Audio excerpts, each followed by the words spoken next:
Howdy YouTubers, Uncle Dave from DC's Adventures, back with a follow-up video on my SK-5 Blackbird, made by Ontario Knife Company. As I said in my first video, that I was going to use it exclusively as my everyday carry knife for three and a half months, and it's been over 3 months now. I've lived in the woods for about 75 days this summer using my SK as my main go-to knife. I also use a more classic #1 for carving and whatnot, but this is the knife I've been using for just about everything. It replaced, if you remember, I replaced my Ontario Survival Pilot's knife I've been carrying for about 11 years. That knife is a pretty good knife, but it was good survival knife, but it really wasn't a good knife for bushcraft and doing tasks like that. So I wanted to give this SK-5 a try and see how it does. And let me tell you, I'm pretty impressed. I'm gonna keep carrying it through the whole winter. I'm not gonna switch back to my old knife or get another one. You guys all know, full grind on it. It has a little bit of a secondary bevel, which I've taken out and put a convex edge on. I've just done that recently. I hadn't sharpened it the whole 3 months. I used it with the factory edge. I did run it over my strop a couple times to just bring that edge out, but it was sharp enough to cut right through paper. It wasn't shaving sharp, but it was really sharp for a factory edge, and I was pretty pleased with that. I really like the handle. The handle's turned out to be a real economic handle, and keeps your fingers right out of the way. And I like that. The spine on this knife is just such a sharp 90-degree angle that it just showers sparks down. You can use it really good for scraping pieces of wood to get that really fine bristly stuff. This is a piece of green wood, so that's pretty wet stuff, but as you get deeper, you see it just makes really fine stuff, and when you're using dry wood, man, that takes a spark easily. As you can see also here, it's just so good at cutting feather sticks, and that's what I really like about this knife, is that I have everything that I had in my 5-inch survival knife. Getting really deep into cuts, it doesn't get so deep into cuts because of the flat grind unless you really put an angle on the cut. That doesn't matter much to me. I like carrying a full 5-inch survival blade, just in case you have to use it to defend yourself against an animal, or you know, if you're stuck out there and this is your only knife. This knife does really well with batoning.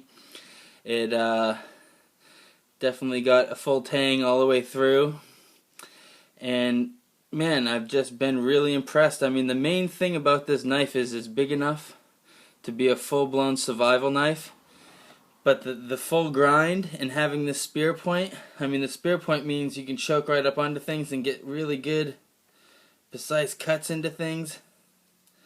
It's good for carving. It really it carves better than any 5-inch knife I've pretty much ever had, actually. And like I said, that's why I'm just really surprised. If I have to leave my axe at home and I'm going out with just this knife, I really feel like I can rely on this knife. You can split small little rounds of logs off that you cut up with your backhoe Laplander. You cut little logs with that, and this will split it right up. Makes really thin feather sticks, and then at the end of the feather, take the spine and get your rough stuff, and man, with a ferrocerium rod, it takes a spark like nothing. Really easy. So I mean, so far 3.5 months into it, I love this knife. For the price, I mean, I think I got it for $103 on Amazon. They started at about $180, but the price have gone down on these a great deal. Definitely worth $103. The flat grind is something new to me. It's pretty interesting trying to sharpen a flat grind. You know, you want to keep the knife flat enough that you're really not putting too much of an angle on this, so you can continue the flat grind without a secondary bevel. But that's hard, especially if you're trying not to go too flat onto it. You know, I'm trying not to have to polish the whole blade again. So it's interesting. It's been a learning experience to sharpen the full grind knife. I'm used to having a Scandi or a Scandi convex edge on all my knives, or sometimes I'll just have the secondary bevel, like with the Ontario Pilot Survival Knife model 499. You know, that has that secondary bevel. I don't know what it's called. It's kind of, I guess, a clip point angle on it, and it's a clip point blade. So as long as you just sharpen that, you know, it's a pretty large angle you're working with there, and you can easily convex that. This was a little bit different. You have to really take your time with this, and I used you know, 3 or 4 water stones to get it down there. It's pretty sharp now. I don't have a piece of paper here, but as you can see, these feathers come out so thin that, I mean, you hit this with a lighter, even though this is fresh green wood, they're so thin they light right up. So it is nice having a full-size survival knife that will cut good feather sticks, and like I said, easily split small rounds up. So you carry this with your Bacco Laplander, and it's not much weight at all, and these two knives will definitely process your fire. All of my viewers is waiting for me to go on my California trip. Once again, I think it's going to be postponed a little bit longer. The drought out in California has just made it so there's just not much going on. Some of you know I do some gold mining, and you can't run pumps and blast water if there's no water in the creek, which is the problem we're having this year. So hopefully we get some rain out there this winter, and hopefully next year isn't so bad, because California's really hurting as far as drought's concerned. I will be going to San Diego and going back out there at some point to see my friends, but I don't know if I'll be going out to the gold mine that I was planning on going to. I am going to head back out to the survival property, and we're going to film the fall and winter changeover up in Brownfield at the Off the Grid project that we have going up at my property. I'll be up there in another 3 or 4 days. The day before I go up there, since I have no internet up there, I'm going to select and post the winner to the giveaway we're doing right now for the survival kit from Uncle Dave's Ultralight Gear. I was supposed to do the drawing on the 30th, or post the video on the 30th, and we're probably going to post it a couple days early. So, yeah, that's how I feel about the SK-5 Blackbird Ontario Knife Company. It's a great knife. The micarta grips here are just awesome. I really like that big groove. Some guys don't like it, think it's too large, but I like it. I like keeping my fingers off the blade, and I think it really gives you a good grip. You really feel good with that in your hand. For a large knife, it just carves wood so sweet. Full grind just makes it glide through the wood like butter. You get that really thin shavings. You get really, really thin feather sticks. Super, super thin without any effort. I mean, super, super thin.